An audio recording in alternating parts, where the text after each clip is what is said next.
Bismillahirrahmanirrahim. Alhamdulillah, kita bersyukur kepada Allah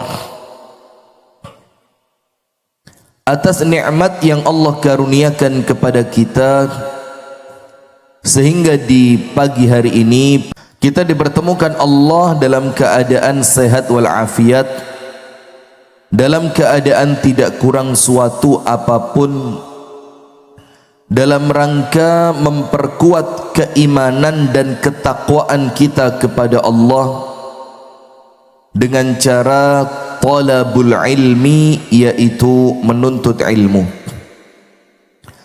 Karena iman yang benar disebutkan oleh Allah Ta'ala di dalam Al-Quran dengan salah satu sifat keimanan yang benar itu adalah thumma lam yartabu. Orang yang beriman itu tidak boleh ragu-ragu. Jadi namanya iman itu harus mantep. Pak Abdullah, ustadznya di sini lah, kok ndelok layar. Nurul Huda ndak pernah lihat layar bagus gitu. Ini kalau dinyek terus gak ngewangi ngecor nanti. Korek dia. Nggih, monggo pinara. Jadi keimanan yang benar itu adalah thumma lam yartabu, yaitu mereka yang tidak boleh ragu dengan keimanannya. Nah, terus bagaimana agar kita itu tidak ragu? Dalam keadaan rukun iman itu hampir semuanya perkara gaib. Perkara apa? Gaib. Nomor satu, iman kepada Allah. Ada yang pernah melihat Allah Ta'ala? Tidak pernah. Atau bahasa yang lebih tepat, belum pernah. Nanti insya Allah kita ketika bareng-bareng masuk surga, kita akan memandang wajah Allah Ta'ala. Allahumma amin ya rabbal alamin. Dalam keadaan tidak pernah melihat Allah Ta'ala, tapi kita yakin Allah itu ada. Kalau tidak punya ilmu tidak bisa. Kemudian iman kepada malaikat, sama apa enggak? Tidak ada yang pernah melihat malaikat. Ini yang di depan panjenengan bukan malaikat, menungso. Iya, tidak ada yang pernah melihat malaikat kecuali ketika malaikat itu datang di dalam wujud manusia. Bisa atau tidak? Bisa. Kemudian kitab, kita melihat kitab, alhamdulillah, Al-Quran, Taurat, Injil, Zabur, Suhuf. Tapi sebagian diantaranya kita tidak lagi mampu melihatnya. Quran tok saiki. Kemudian iman kepada para nabi dan rasul, iman kepada hari akhir, iman kepada qadha dan qadar. Dalam keadaan semuanya adalah perkara gaib yang tidak bisa dipandang oleh kasat mata dan disentuh oleh indera manusia, tapi kita diwajibkan untuk mengimaninya. Dan imannya tidak boleh iman yang ragu-ragu. Tidak boleh iman yang apa? Ragu. Kudu mantep. Maka inilah caranya. Belajar, mempelajari Al-Quran, mempelajari hadis Rasulullah sallallahu alaihi wasallam. Kemudian wa yatafakkaruna fi khalqis samawati wal ardi rabbana ma khalaqta hadza batila. Tafakkur, melihat alam semesta ini, yang menjadikan kemudian iman kita itu kuat. Nah, maka kita bersyukur kepada Allah, kita masih diberikan kesempatan oleh Allah, kita diberikan kemampuan oleh Allah, kita diberikan waktu, kita diberikan mampu, kita diberikan mau untuk kemudian hadir bersama-sama di dalam Ahad pagi amanah pimpinan cabang Muhammadiyah Kecamatan Kasembon. Mudah-mudahan amal panjenengan sekalian, berangkatnya panjenengan dari rumah masing-masing sampai di tempat ini dan sampai nanti kembali ke rumahnya masing-masing, semuanya oleh Allah diberikan sehat walafiat, oleh Allah diberikan selamat, oleh Allah dituliskan pahala ibadah untuk panjenengan mulai keluar rumah sampai kembali ke rumah. Allahumma amin. Bahkan ada jamaah yang tadi malam sudah ngirim foto, sudah sampai di depot amanah. Masya Allah, nginepnya di hotel Kediri, ada yang nginep di hotel Malang sana, Malang Kota, padahal Malang Kota ke sini masih jauh. Dikiranya rumah saya Malang itu ya Malang sana, ndak tahunya Malang Coret. Iya, perbatasan. Coba mana yang nginep di hotel Kediri non sewu? Panjenengan saya, Masya Allah, saya mudah-mudahan sehat walafiat saya. Amin ya rabbal alamin. Salawat beriring salam semoga tercurahkan kepada uswah kita, suri tauladan kita, dan kekasih kita bersama, Nabi besar, Nabi agung, An-Nabi Muhammad sallallahu alaihi wasallam. Hadirin sekalian, di pagi hari ini kita akan menyampaikan materi ini. Pengajian saya sudah tidak tahu berapa tahun yang lalu, tapi zaman itu yang mendengarkan belum sebanyak ini, maka saya merasa koyoe perlu dibaleni, yaitu mengenai jenis-jenis rezeki. Kalau panjenengan ngerti tentang jenis-jenis rezeki yang akan kita sampaikan, insya Allah panjenengan kerjone tambah sregep, bukan tambah males. Ada orang salah konsep belajar tentang asyratus sa'ah. Nopo asyratus sa'ah niku? Ciri-ciri datangnya hari kiamat. Setelah dipelajari, loh cirinya sudah keluar, loh cirinya sudah ada, loh cirinya nampak, akhirnya males. Wis lek ngono kiamat wis cedek. Lah apa aku nandur duren? Wong duren panene sik pirang tahun? Padahal Nabi Muhammad mengatakan, kalau kalian tahu besok kiamat dan di tangan kalian ada sebutir benih, apa perintahnya Nabi? Tanduran. Jadi pengetahuan tentang hari kiamat itu tidak menjadikan panjenengan males, tapi semakin semangat. Termasuk ini, ketika kita berbicara tentang jenis-jenis rezeki, tidak menjadikan panjenengan oh alah ngono ta, ya wis gak usah kerja lek ngono, dinteni ae lek rezeki yo teko. Nah ini ngawur asli, ngawur ini. Nah maka tidak begitu. Monggo Pak, maju. Nah ini mulai yang laki-laki wis mulai berdatangan. Memang laki-laki tabiatnya itu telat. Monggo panjenengan radi maju nggih, pelan-pelan aja, pelan-pelan. Awas tehnya, awas tumpah. Tehnya dicek, awas tumpah, panjenengan maju nggih. Monggo. Surabaya, Masya Allah. Mana calonnya? Ndak ikut. Masya ini loh. Mulai Allah uji dengan wafatnya istri sampai ketemu jodoh, sampai kati rabi mana istiqomah di sini. Masya Allah. Panjenengan yang kalau pengen seperti beliau istiqomah ke sini. Minimal rabi mana? Kak. Dah. Jangan. Kita ngaji yang lurus-lurus saja ya. Bismillah. Sampai mana lali, kerusak. Lah itu masalahnya ya, kita harus fokus. Nah sudah, maka justru setelah panjenengan faham tentang jenis-jenis rezeki, itu bukan menjadikan panjenengan males buka toko sak kenee, ngerti sak kenee, ala lek semangat ya buka, lek pas males yo ndak, tapi menjadikan panjenengan semakin semangat. Tapi semangat panjenengan di dalam mencari rezeki tidak menjadikan panjenengan lalai dari ibadah. Ibadah tetap sregep, nyambut gawe ini yo sregep. Nah, sebelum kita masuk pada jenis-jenis rezeki, perkutut saya itu suaranya enak, kuku kuku kuku. Kalau panjenengan punya yang lebih bagus ya tidak apa-apa taruh sini, jadi sambil ngaji sambil menikmati kicauan burung. Ya Frans, Frans pindah sini Frans, ini murid teladan ini, Masya Allah. Salim sih Frans, ini murid kami di SD Muhammadiyah 4, Masya Allah.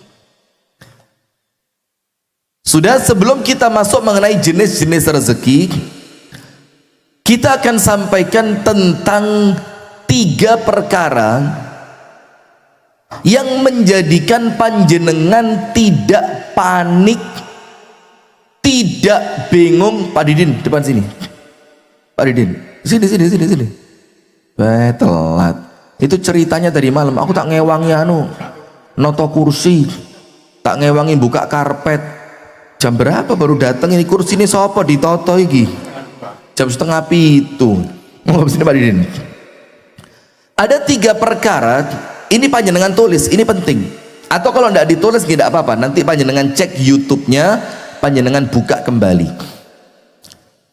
3 perkara yang menjadikan panjenengan tidak perlu panik tentang rezeki. 3 perkara yang menjadikan panjenengan gak usah ngeluh gara-gara rezeki.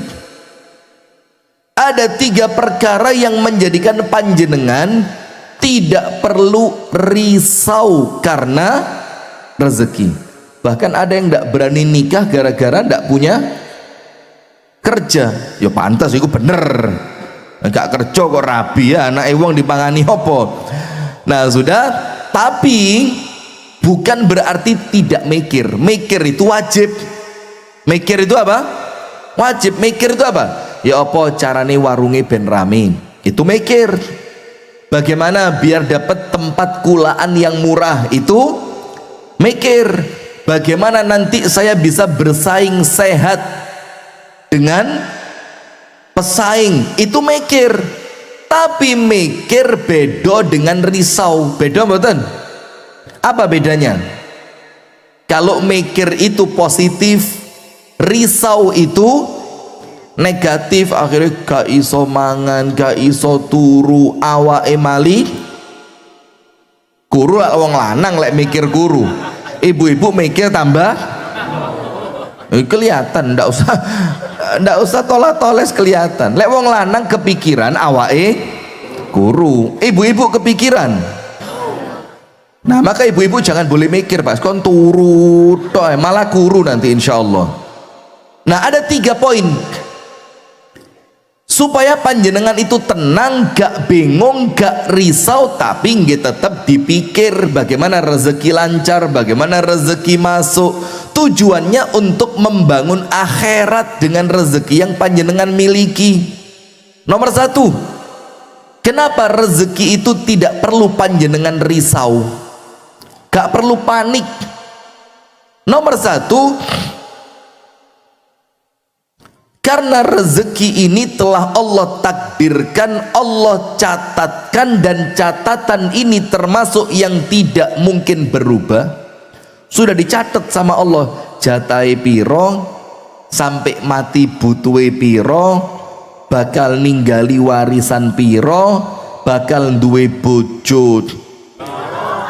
Sabar, pelan, sabar, tenang, jangan termasuk itu utangi piro, sing bayar bakal sopo, itu tercatat. Berapa tahun? Tercatat 50.000 tahun sebelum kulolan panjenengan oleh Allah diciptakan. Dan setelah semuanya selesai, nopo dawuhi Gusti Allah Ta'ala di dalam firman-Nya, rufi'atil aqlam wa jaffatis suhuf. Pulpene sing digawe nyatet sampun diangkat, kertas yang dipakai untuk mencatatnya sudah kering. Apa artinya? Pulpene diangkat, kertasnya wis garing. Maksudnya la yataghayyaru lil abad, selamanya tidak akan berubah. Nah maka poin yang pertama ini, ketika kita yakin rezeki kita sudah tercatat, gak usah bingung Apa yang menjadi milik panjenengan tidak mungkin pindah ke kantongnya Pak Purbaya. Pajak tidak mungkin. Apa yang menjadi milik panjenengan tidak mungkin pindah ke kantong saya. Dan apa yang Allah takdirkan milik saya tetap akan kembali kepada saya, walaupun orang lain ngeriwui. Mana yang biasa ngeriwui rezeki ini wong? Angkat tangan. Penek wong rezeki ini lancar, bingung dukune ndek endi. Iki jelas enek tumbale iki. Nah, kok ruwet mbek rezekine wong, gak melok ngedum, gak melok duwe, melok rame. Mana orangnya? Biasanya lanang apa wedok? Nah, ndak usah panik, ndak usah bingung, ndak usah rame, karena rezeki itu ndak mungkin tertukar. Bahkan satu ucapan dari Asy-Syaikh Al-Mutawalli Asy-Sya'rawi. Ucapan siapa? Syekh Mutawalli Sya'rawi. Ini ulama besar dari Mesir. Beliau mengatakan begini, kalau kamu tidak tahu di mana letak rezekimu, ojo ngeluh, ojo panik, ojo bingung. Karena rezekimu tahu di mana kamu berada. Jadi tidak usah bingung. Jadi misalkan panik, rezekiku ndek endi ya? Yo ikhtiar, dicari, bekerja. Tapi kalau mentok lah kok panjenengan masih tidak tahu di mana rezeki panjenengan, sing tenang.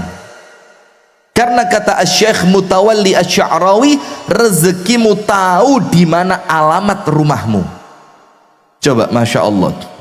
Nah, maka nomor satu, rezeki oleh Allah telah dicatat dan tidak mungkin berubah untuk selamanya.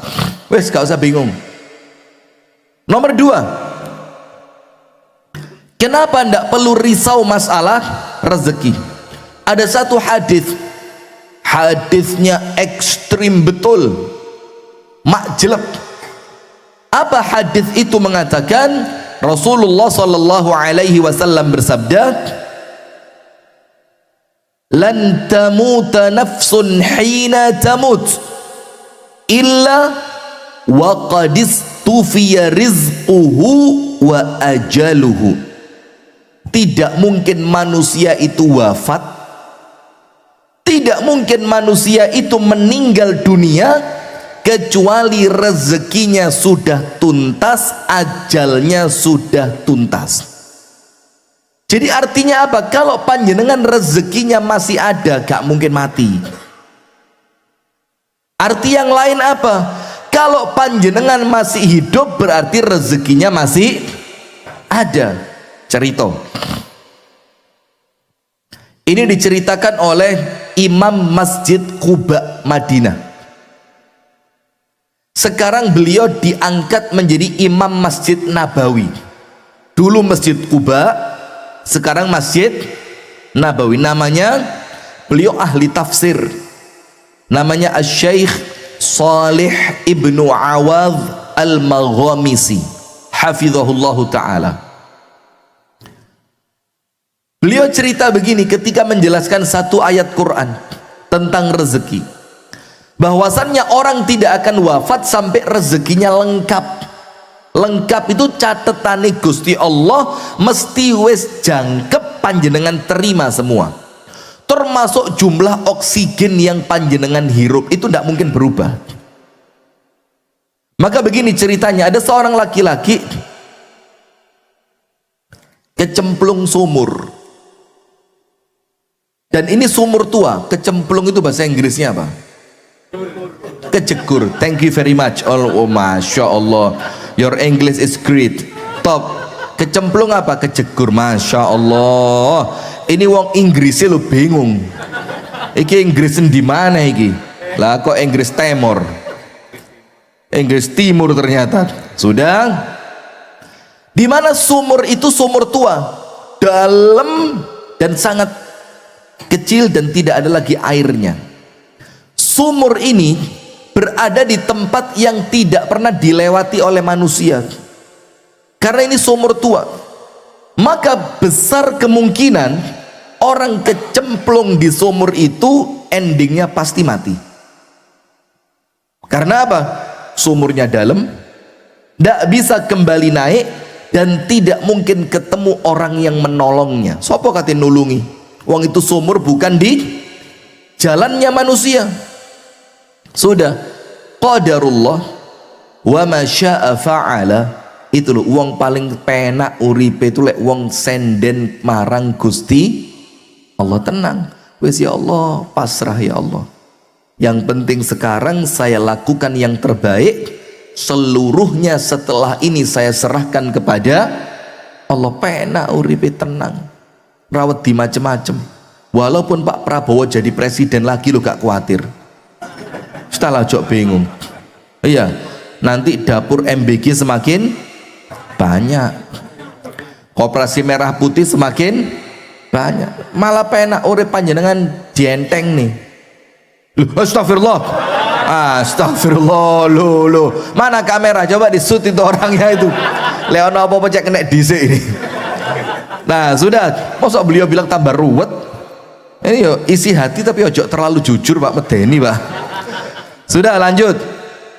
Maka subhanallah orang ini kecegur, belum masuk. Setelah orang itu masuk, panjenengan tahu normalnya mati sudah, tidak ada yang nolong. Qadarullah hari itu Allah takdirkan ada orang kesasar, mencari sesuatu, nyasar ke sumur tadi. Apa yang terjadi? Terdengar suara najdah, najdah. Najdah itu tolong, tolong gitu loh.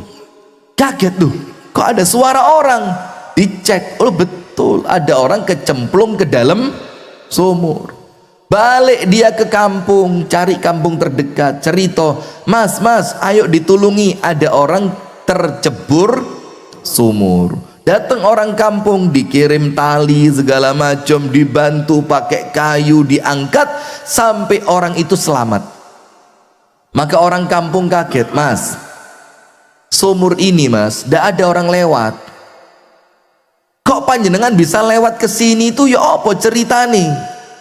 Diceritakanlah sama orang tadi. Sebelum cerita, sama orang kampung dikasih minum dulu. Biasa kan kalau ada orang habis kaget dikasih minum. Dikasih minum, minumannya secangkir susu diombeni. Wis, diombe sik mas, nggih. Lek lek lek lek. Setelah secangkir susu dia minum sampai habis, apa yang terjadi? Orang itu cerita, ngini loh mas, aku mau ikut liwat kini, aku mencolot.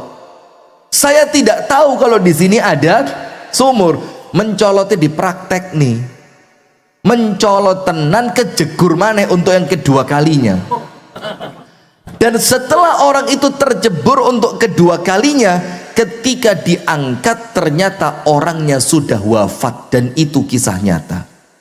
Terus apa kata Syekh Saleh Al-Maghamisi? Beliau mengatakan boleh jadi ini Allah ingin menunjukkan kepada kita, kalau orang itu jane kejegur sing pertama yo mati, tapi setelah dicek ternyata ada rezekinya yang belum sampai ke tempat dia, secangkir susu. Maka dibikinlah skenario oleh Allah Ta'ala bagaimana secangkir susu ini harus sampai kepada dia, baru dia boleh wafat. Lihat, itu poin kedua, cek panjenengan gak bingung. Rasulullah mengatakan apa? Tidak mungkin manusia itu wafat kecuali rezekinya sudah sempurna. Maka jok bingung, jangan bingung. Yang ketiga, ada satu hadis lebih ekstrim maneh. Ada orang tidak mau dapat rezeki. Mana orangnya? Angkat tangan.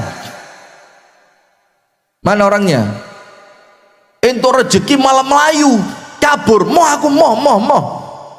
Apa kata Nabi Muhammad?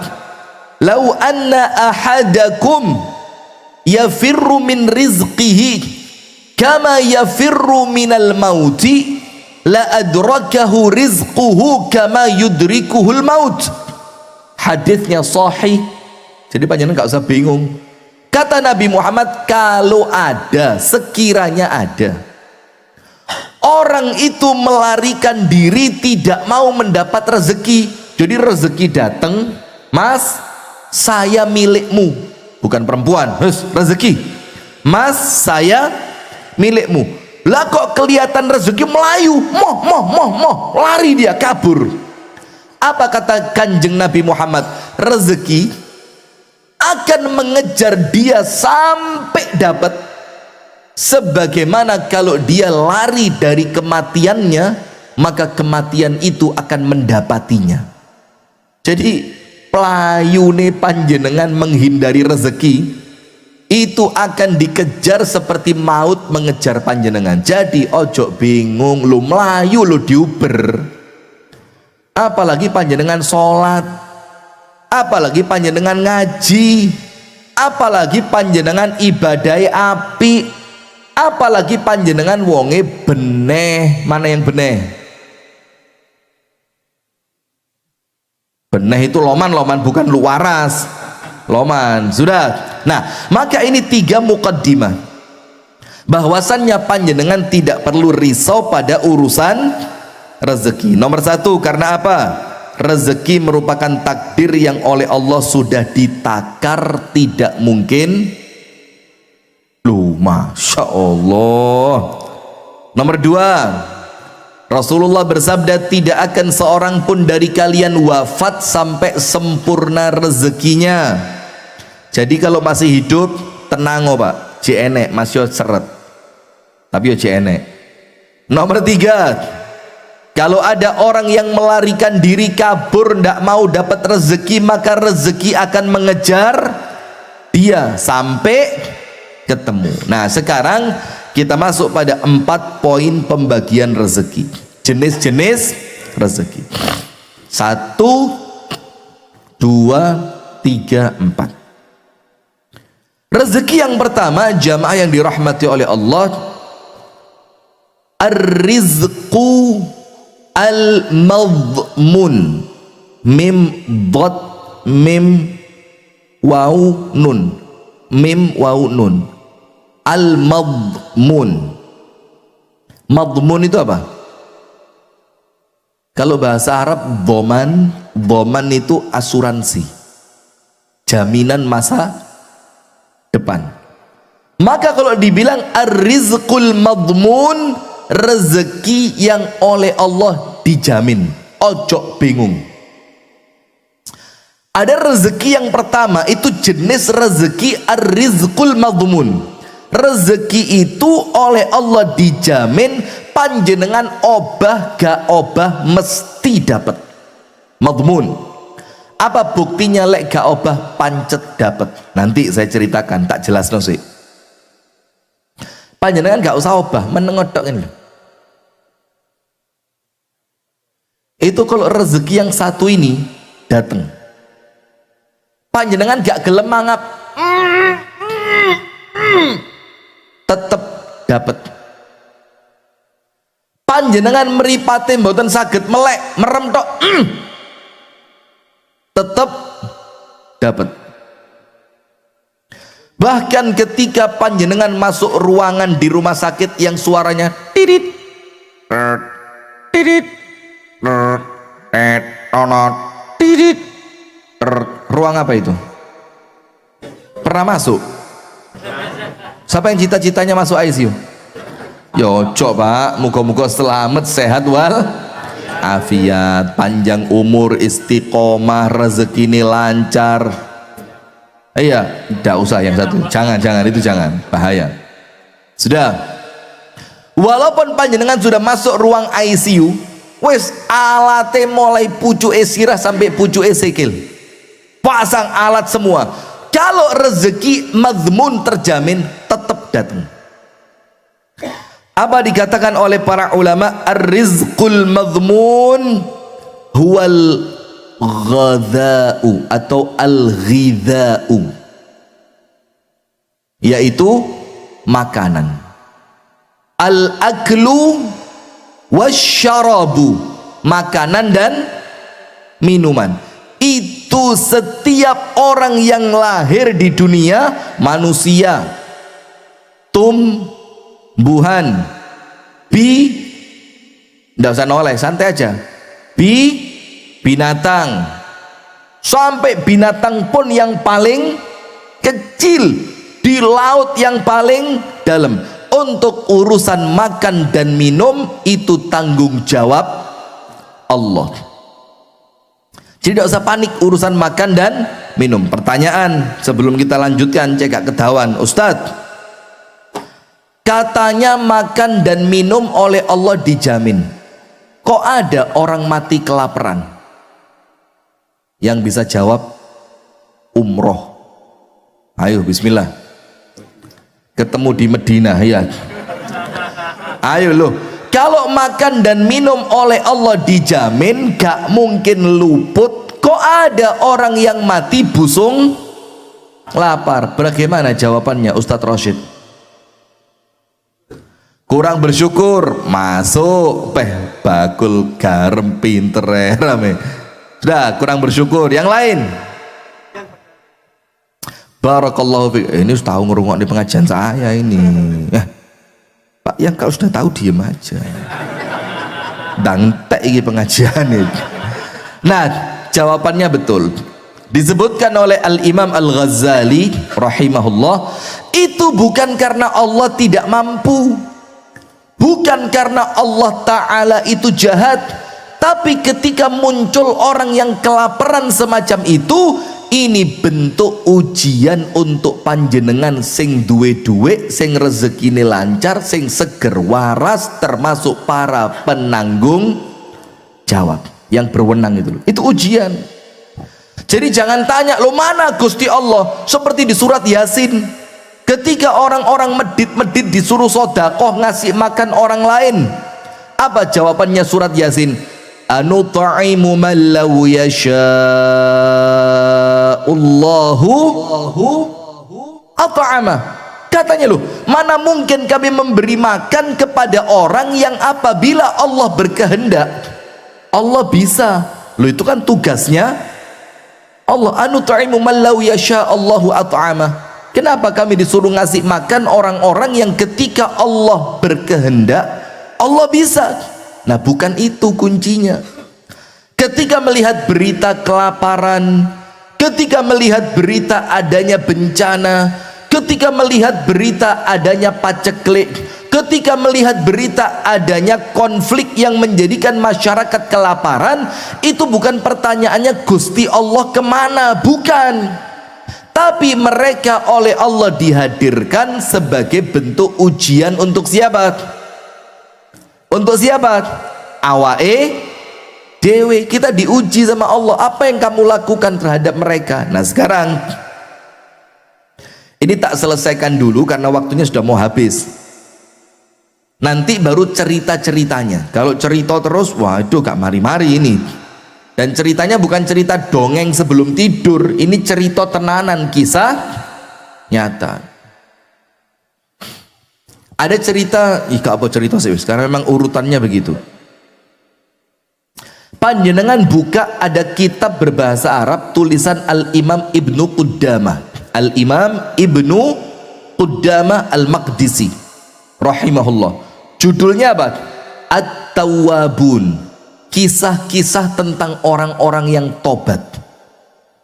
Jadi diceritakan keajaiban-keajaiban cerita orang-orang yang tobat.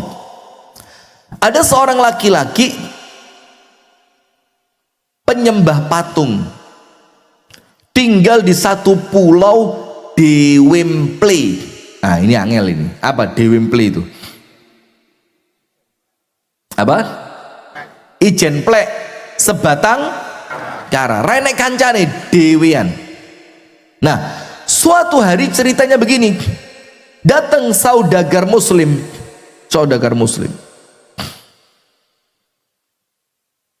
Ketika saudagar muslim itu datang dari tengah lautan, sepulang mereka bekerja berniaga, perahu mereka terhempas oleh ombak yang sangat besar, sampai perahu itu bersandar di sebuah pulau kecil. Malam hari gelap gulita, badainya besar. Akhirnya masinis di perahu itu, masinis ya, nahkoda ya, Bejane saya yo ngerti, cuma kan ngetes panjenengan saya ini. Iya. Nah, koda di perahu itu memutuskan kita berhenti malam ini di pulau ini. Tidak berani melanjutkan perjalanan. Akhirnya mereka bikin tenda di pulau tadi. Mereka bikin tenda, mereka bikin api unggun, mereka istirahat. Besok ketika matahari mulai terbit, dilihat ternyata ombaknya sudah tenang. Maka mereka berkemas. Ketika mereka berkemas, ternyata ketemu satu orang di pulau itu, mendatangi mereka. Ditanya, kalian siapa? Cerita ngalor ngidul segala macam, cerita selesai.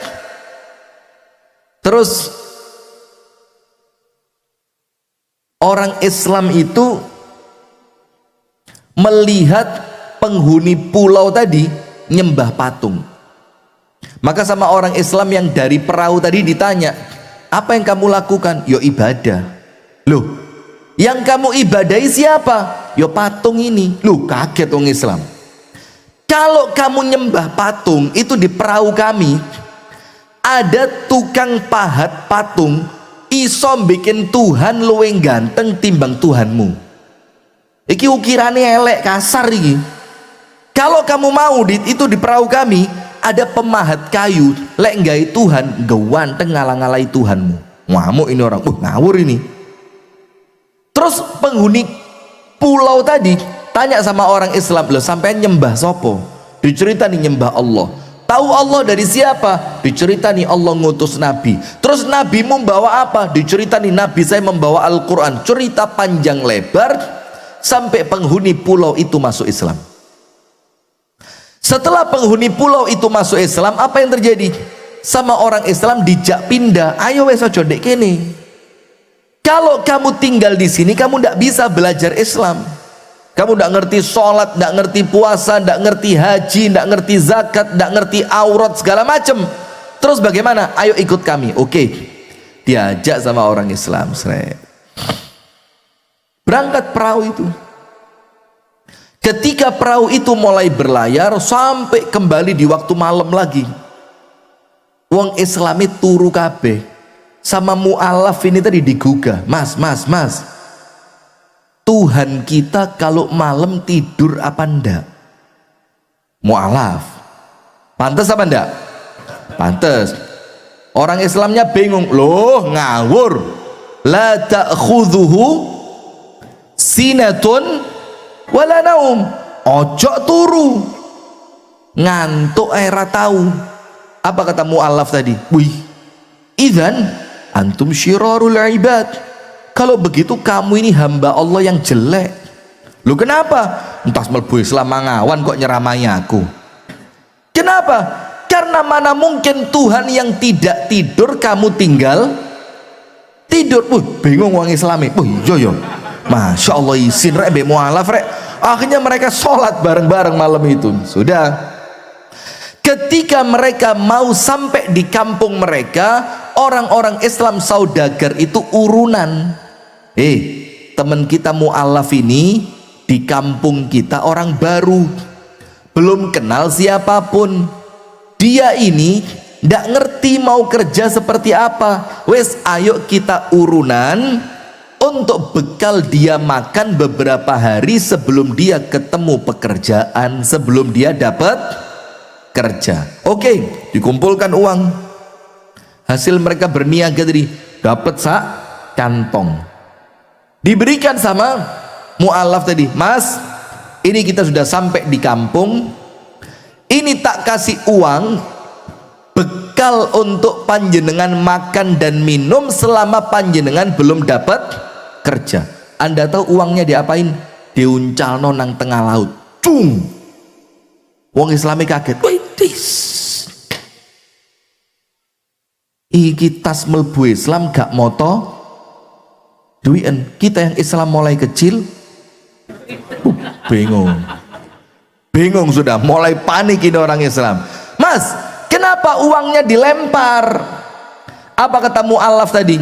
Gini loh, tak ceritani orang Islam, kata dia, saya ini tinggal di pulau tadi di Wembley, gak enek konconi. dalam keadaan saya menyembah Tuhan yang salah. Saya nyembah patung. Itu pun tiap hari enek ae iwak nyangsang nang pulauku. Tanpa saya mancing, tanpa urusan. Mau kemana iwak dateng, iwak semaput, ikan apa lagi? Ikan kesasar, ikan pengen bunuh diri mencolot nang wajanku. Itu tiap hari ada.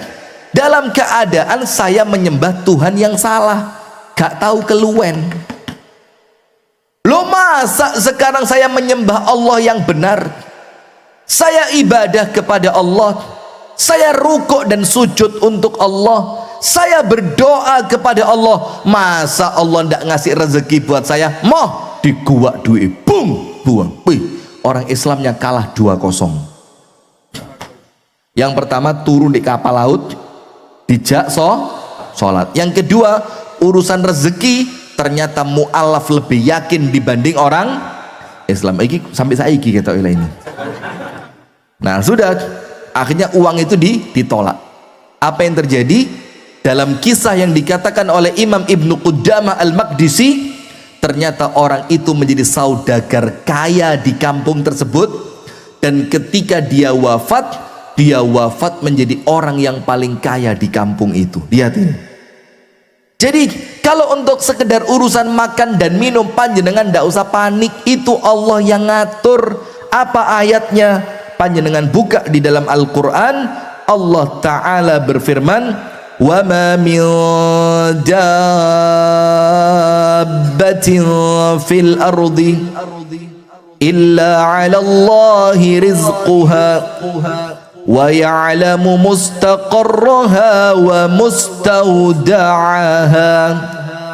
Allah berfirman dalam Al-Quran, wa ma min dabbatin fil ardi, tidaklah ada satu binatang melata pun di muka bumi, illa kecuali 'ala Allahi rizquha, menjadi kewajiban Allah untuk memberikan rezeki makan dan minum kepadanya. Ini binatang melata.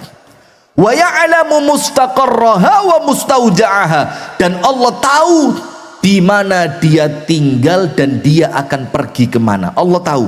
Jadi kalau untuk urusan makan dan minum, panjenengan pindah kemanapun tetap menjadi jaminan Allah. Jadi tidaklah ada yang melata di muka bumi. Ada cerita yang lain.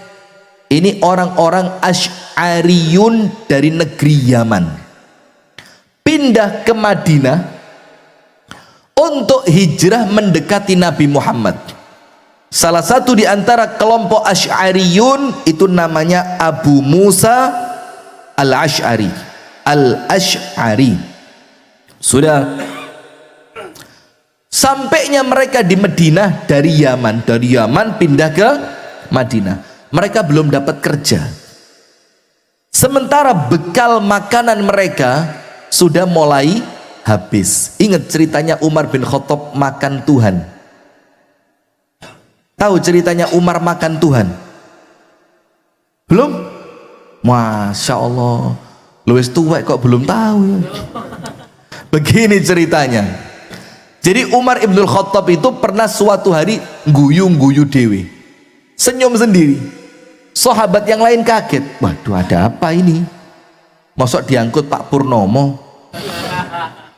Tahu Pak Purnomo? Orang mana itu? Ini tetangga panjenengan ya. Panjenengan kok masih aman? Oh Bojonegoro ya. Saya punya temen nulis status WA di akhir tahun 2025. Biasa kan orang nulis apa? Resolusi 2026 gitu kan, cita-cita 2026. Atau orang nulis, ya Allah terima kasih atas 2025 dan mudahkan, macam-macam lah. Teman saya ndak nulis apa?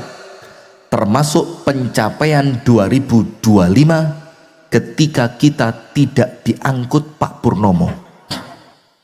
Jadi pokok panjenengan gak diangkut Pak Purnomo itu pencapaian terbaik itu. Maksudnya apa? Gak gendengnya sapi. Karena kalau panjenengan sampai gila diangkut siapa? Pak Purnomo. Masya Allah. Kirim salam ya buat Pak Purnomo ya. Sudah. Begini ceritanya.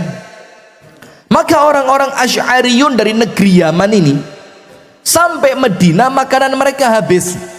Mau minta malu, mau kerja belum ada pekerjaan.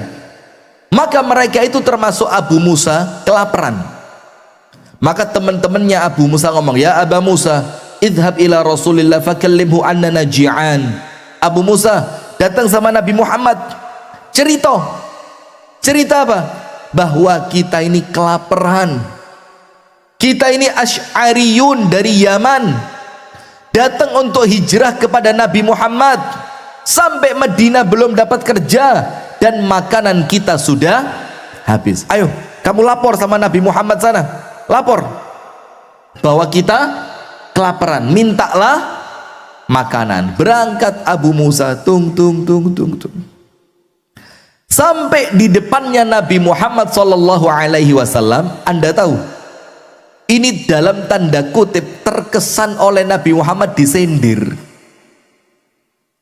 Apa yang disindir oleh Nabi Muhammad? Nabi Muhammad baca satu ayat yang saya baca tadi, wa ma min dabbatin fil ardi illa 'ala Allahi rizquha wa ya'lamu mustaqarraha wa mustawda'aha. Tidaklah ada satu melata pun di muka bumi kecuali menjadi tanggung jawab Allah memberikan makan dan minum untuknya. Abu Musa mikir, loh, binatang saja dijamin sama Allah, masa kami Asy'ariyun dari negeri Yaman oleh Allah ndak dijamin? Ndak situ ngomong. Malu Abu Musa, mosok binatang dijamin, saya yang sujud kok minta-minta makan? Ndak.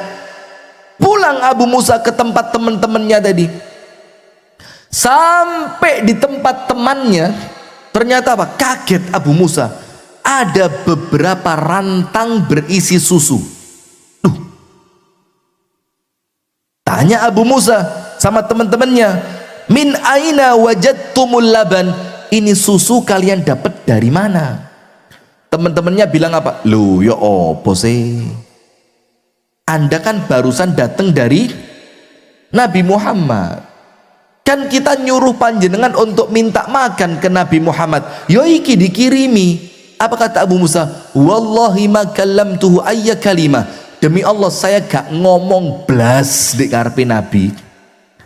Kenapa gak ngomong blas? Kisinan kate njaluk mangan, ternyata Nabi Muhammad nyindir pakai ayat Quran, jaminan rezeki dari Allah. Akhirnya Abu Musa bilang, aku gak ngomong karo Nabi.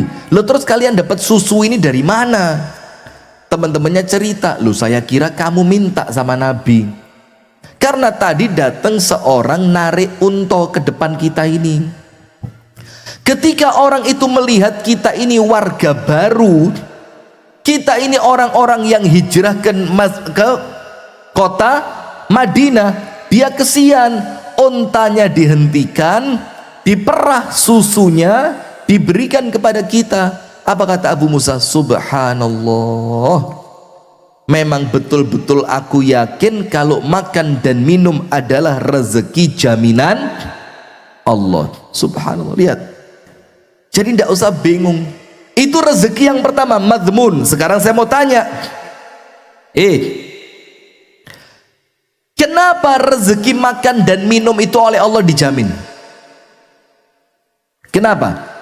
Urusan khusus makan dan minum, jangankan manusia, semut dijamin. Tengu, tahu tengu? Cari makan di mana tengu itu? Di burung. Di burung ya apa? Tengu cari makan di burung itu loh. Burungnya siapa dicari makan sama tengu itu? Tengu, tahu tengu kan? Yang warnanya merah lek nemplek iso, masya Allah. Itu yang ngasih makan siapa? Ada tengu pelatihan kerja khusus para tengu? Nggak ada kan? Tengu masuk di BLK, Balai Latihan Kerja, ada?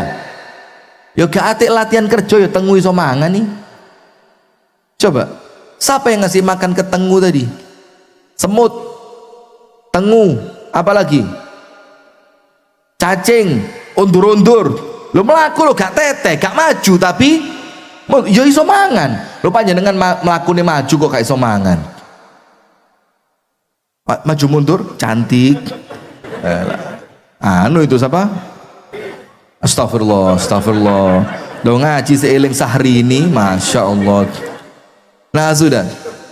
Siapa yang ngasih rezeki? Allah Subhanahu wa ta'ala. Nah sekarang begini, kenapa rezeki makan dan minum itu oleh Allah dijamin? Karena 3 perkara. Jadi 3 perkara ini panjenengan fahami, insya Allah makan dan minum panjenengan lancar. Wes wong urip iku pokok mangan minume penak, uripe tenang. Gak usah neko-neko kepengin duwe emas 4 kilo. Mas Rifki ya gak 4 kilo swidak 8. Kepingin duwe aset berupa dapur MBK rausa, keracunan malah bingung sampean. Iya, ada yang punya dapur di sini? Enggak, dapur MBK ya, bukan dapur di rumah. Lah di rumah ya, lah ini warung ya dapur. Ada yang punya dapur MBK ini? Kalau astagfirullah, astagfirullah. Ini loh gara-gara presidennya nyontoi elek mali umatnya melo elek. Saya tanya ada yang punya dapur, jawabannya dapurmu. Astagfirullah, astagfirullah. Tidak boleh, termasuk ngomong dasmu apa itu tidak boleh. Saru itu kan nyontoi, yang tidak boleh itu loh saru. Kalau orang Jawa zaman dulu ngomongnya gak ilok, nggih apa nggih? Nah sudah, tapi presiden kita nyontoi. Saya tidak ikut milih dulu, panjenengan yang milih. Saya milih Ganjar dulu. Nah kok main 16% nih. Sudah lanjut. Makan dan minum oleh Allah dijamin karena berapa perkara? 3. Nomor 1, annahu sayyid wa nahnu al-abid. Allah itu tuan dan kita budak. Nggih apa nggih? Maka dibilang kita ini apa? Abdullah. Abdullah artinya apa? Hamba Allah. Hamba itu apa sih? Budak. Dan dialah Allah sebagai tuan. Dan panjenengan tahu dalam fikih tentang perbudakan. Jadi zaman dulu kan ada perbudakan. Sampai Islam itu noto bagaimana caranya budak itu bisa bebas, bagaimana budak itu tidak dizolimi, bagaimana budak itu tidak disakiti. Jadi bukan Islam membenarkan perbudakan, bukan. Tapi sebelum Islam datang perbudakan sudah ada. Maka Islam itu noto, ditoto api. Bagaimana budak itu bebas, dimerdekakan, dimuliakan, tidak dibebani melampaui batas kemampuan, diberikan haknya. Ada yang namanya mukatib. Mukatib ngerti? Mukatib itu budak yang bikin perjanjian dengan tuannya. Aku tak nuku awakku nang sampean, regoku piro. Lah nanti dia kerja budak tadi ditebus. Itu dalam Islam diajarkan, tapi sebelum Islam tidak ada itu. Sudah. Maka dalam ilmu perbudakan, Pak, budak itu 3. Kalau tidak dikasih pakaian, kalau tidak dikasih tempat tinggal, kalau tidak dikasih makanan, jadi sandang, pangan, papan, itu budak boleh mengajukan bebas kepada pengadilan. Dia datang kepada hakim, dia datang kepada qadhi, dia buktikan bahwa dia sama tuannya tidak dikasih makan. Maka nanti budak itu bisa bebas hukuman untuk tuannya yang tidak memberi makan. Sekarang saya mau tanya, siapa tuan yang lebih bertanggung jawab kepada hambanya selain Allah? Jadi kita ini budaknya Allah. Yo pantes budak, makannya dijamin siapa? Tuannya. Itu nomor 1. Jadi panjenengan tidak usah panik, karena kita ini budak, Allah adalah tuan. Maka kewajiban Allah sebagai tuan kita, dan pantes-pantesnya kita sing ketoro lek dadi budaknya Allah, maka Allah akan menjamin rezeki makan dan minum. Nomor dua, kenapa makan dan minum oleh Allah dijamin? Begini, ini contohnya rodok saru nggih. Tapi panjenengan jangan mengira saya ngomong elek, ndak. Itu anti di pengajian, ndak boleh. Gak oleh wong pengajian ceritone sing purno-purno, ndak boleh. Yo yang lain monggo, tapi saya ndak. Cerita masalah, ndak usah lah, ndak usah. Tentang ndak usah, Mas. Ndak mau saya. Dan panjenengan yo mulai sekarang, Bu, Pak, mulai milih-milih ngaji itu. Ojo ngaji sing saru-saru panjenengan seneng, jangan. Ngaji saru, ustate meso, kalimate kotor, ceritone purno tentang perempuan. Sudah panjenengan waktunya milih sekarang, kudu pinter. Begini ceritanya. Nun sewu nggih. Yang kedua, kenapa makan dan minum sama Allah dijamin? Karena kita ini tercipta butuh makan dan minum. Betul apa enggak? Betul. Maka Allah bertanggung jawab atas apa yang Allah ciptakan dalam keadaan butuh makan dan minum. Dalam keadaan kita tidak tahu makan kita di mana, minuman kita oleh Allah ditaruh di mana, kita tidak tahu. Angkat tangan. Yang orang Kasembon asli, sing wong Kasembon asli, yang bukan pendatang, ini kan pengajian. Ayo, yang orang Kasembon tinggal di Kasembon tapi bukan asli Kasembon, angkat tangan. Pak Edi asli mana?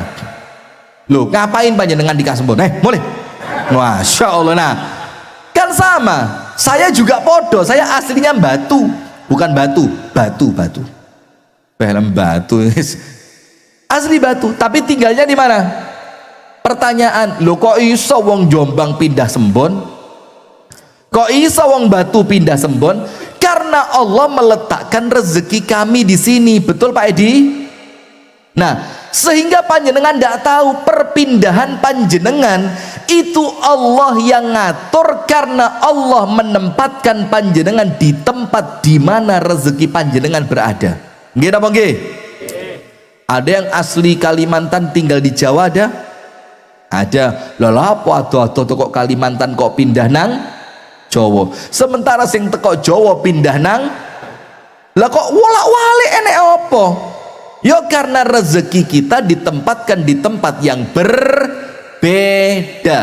Tak kasih contoh, ini yang rotok saru, tapi saya anti ngomong saru. Jadi panjenengan tolong jangan mikir yang jelek-jelek. Contoh, ibu-ibu kan mayoritasnya pernah punya anak, pernah hamil dan punya anak nggih Bu? Saya mau tanya, ibu-ibu waktu hamil mulai bulan pertama, bulan kedua, bulan ketiga, sampai bulan 8, bulan 9, dan kemudian anaknya lahir, pernah ndak ngomong ke janin di dalam perutnya, Le, nduk, anakku, engko lek sampean wis metu, engko ibu iki duwe susu Le, engko lek sampean tak gendong Le, ketok ibumu gendong tak cedekne Le, iku ngombemu Le, jenenge ngempeng, engko sedoten yo Le. Pernah panjenengan ngajari begitu sama janin di perut? Pernah apa enggak? Atau jangan-jangan bapaknya yang ngajari? Lo enggak, maksudnya dua tengah dilus-lus Le. Pernah bapaknya ngomong seperti itu? Atau jangan-jangan Bu Bidan yang ngajari? Nggak ada kan? Saya mau tanya loh, gak tahu diurui kok ngerti?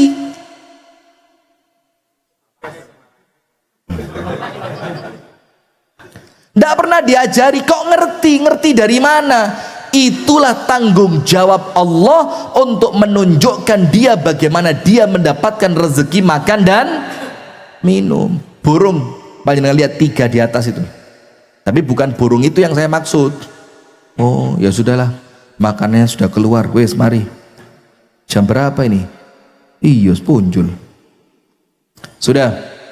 Saya mau ngomong apa tadi? Burung itu pergi di waktu pagi, pulang di waktu sore. Saya mau tanya, punya ndak burung sinyal GPS?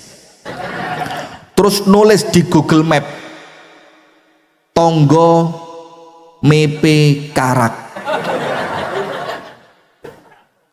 Terus diarahkan sama sinyal GPS, maju 500 meter, teng. Nanti dalam 200 meter belok kanan, teng. Depot amanah. Masya Allah, bagus, bagus, bagus. Nah, saya mau tanya Bu, itu borong ndak punya sinyal GPS, ndak punya Google Map, kok iso ngerti nek tonggo nandur karak, jemur karak? Kok borong tahu ada nasi tumpah di pinggir jalan? Kok borong tahu ada orang panen jagung? Kok borong, siapa yang ngasih tahu? Allah. Lawang manuk metu isu-isu ngadeg tangi miber pur, dia ndak tahu kok mau pergi kemana, tapi menjadi tanggung jawabnya Allah untuk menunjukkan di mana letak rezeki dia. Faham boten? Itu yang kedua, karena Allah adalah zat yang maha bertanggung jawab. Nomor satu, kita budak, Allah adalah Tuhan, maka kewajibannya Tuhan memberi makan kepada budak. Nomor dua, Allah menciptakan kita butuh makanan dalam keadaan kita tidak tahu di mana letak makan dan minum kita, maka tanggung jawab Allah menempatkan kita di tempat makanan kita. Faham boten? Maka itulah ada istilah transmigrasi, perpindahan. Karena apa? Allah mindah sesuai rezekinya masing-masing. Pak Gatot, panjenengan asli Jombang nopo sanes? Lu Surabaya. Ini ngentek-ngentek rezeki yang Jombang ini berarti. Asli Surabaya pindah ke Jombang. Itulah caranya Allah. Yang terakhir, yang ketiga, nanti berarti kita lanjutkan bulan depan, nggih. Kita lanjutkan bulan depan. Yang ketiga, kenapa makan dan minum oleh Allah dijamin? Ini penting, kudu ngerti. Annahu khalaqana lil ibadah. Tugas kita di dunia bukan cari makan, bukan cari minum. Nggih napa nggih? Tugas kita apa? Wa ma khalaqtul jinna wal insa illa, tugas kita ibadah. Contoh, panjenengan kerja di kantor, dibayar boten? Dibayar boten? Masuk jam 7, pulang jam 4, panjenengan tertib betul, pekerjaannya dijalankan dengan baik, enten bayarannya boten? Nah, itu manusia kerja kepada lo kita itu lo kerja kepada Allah. Kerjaannya apa? Dikengken getu ibadah, sholato, ngajiyo, tahajud, poso, wiritan, zikir, dongo, silaturahim, ngomong sing api. Itu kerjaan kita kepada Allah. Terus mana mungkin setelah kita bekerja Allah ndak ngasih bayaran? Mungkin boten? Ndak mungkin. Lawang kerja mbek menungso dibayar, mosok kerja marang Gusti Allah boten dibayar. Apa dalilnya? Panjenengan cek, wa ma khalaqtul jinna wal insa illa liya'budun ma uridu minhum min rizqin wa ma uridu an yut'imun. Allah berfirman, aku ciptakan jin dan manusia untuk ibadah. Aku tidak minta makan, tidak minta rezeki. Justru akulah yang memberi makan dan memberi rezeki. Kata Abdullah bin Abbas apa? Itulah maka orang yang ibadahnya beres, mangan dan minumnya dijamin oleh Allah. Sudah? Itu dulu hadirin sekalian yang dapat kita sampaikan di pagi hari ini, part 1. Bagian satu. Ya, untuk Nurul Huda ya harus diartikan. Badas krecek ini kadang-kadang bahasa Inggris rodok lemah. Jadi kalau saya bilang part 1 gitu bingung, part 1 apa patwal apa pat bagian satu. Nah, untuk teman-teman Nurul Huda, ngecornya dari Selasa dimajukan Senin. Sudah dapat info ya? Jadi besok Senin, ibu-ibu yang badannya kuat-kuat, kita ngecor di Pondok Rimba lantai 1 asrama. Jadi kalau panjenengan kersot, besok dimulai jam 6. Ibu-ibu tok, bapak-bapak gak kuat, selemas-selemas ini. Nah, jadi panjenengan yang mau bantu ngecor besok karena kita ngecornya cukup luas, bentangan 24 kali 14, 24 meter kali 14, belum lagi teras nanti. Nah itu kita cor besok hari Senin. Jadi panjenengan yang memang kerso dan badannya juga tidak ada kendala apapun, ayo bismillah ro'an. Ro'an itu apa? Kerja bakti di Pondok Rimba mulai jam 6 sampai selesai. Dan insya Allah yang sudah komit teman-teman dari Masjid Nurul Huda Badas Krecek, mudah-mudahan sama Allah diberikan lancar dan tidak kurang suatu apapun. Pengumuman yang pertama, pengajian bulan depan tetap di pekan keempat, hari Ahad di minggu yang keempat. Kemudian untuk teman-teman yang parkir di lapangan Dusun Besuk mobil ya, itu lapangan milik warga Dusun Besuk, jadi bukan milik kami. Jadi untuk kemaslahatan bersama nggih pantes-pantes sih panjenengan kalau mau pulang bawa mobil dikasih retribusi parkir seikhlasnya. Yo 5.000 pantes, jangan di bawah 5.000 kok koyo gak pantes ya. 5.000, 10.000, 100.000 monggo, karena itu dipakai untuk kemaslahatan Dusun Besu, uangnya masuk ke kas dusun. Kemudian yang ketiga, untuk sepeda motor kalau mau pulang hati-hati nggih, supaya tidak terjadi sesuatu yang tidak kita inginkan. Karena ini hari Ahad juga pas liburan, maka panjenengan kami minta lebih hati-hati. Ndak usah kesusu, ndak usah bingung, panik segala macam. Kemudian yang keempat, untuk pendaftaran SD Muhammadiyah 4 Kasembon sudah kami tutup. Dan alhamdulillah muridnya terbanyak sak kecamatan, alhamdulillah. Untuk TK dan PAUD pendaftaran masih dibuka. Untuk TK dan PAUD pendaftarannya masih dibuka. Kemudian untuk pengurus Muhammadiyah Kecamatan Kasembon dan pengurus Aisyah Kecamatan Kasembon serta Dewan Guru KB, PAUD, TK dan SD, kami harapkan setelah acara selesai untuk tidak pulang dahulu karena ada beberapa pengumuman penting internal Muhammadiyah dan Aisyah. Faham ya?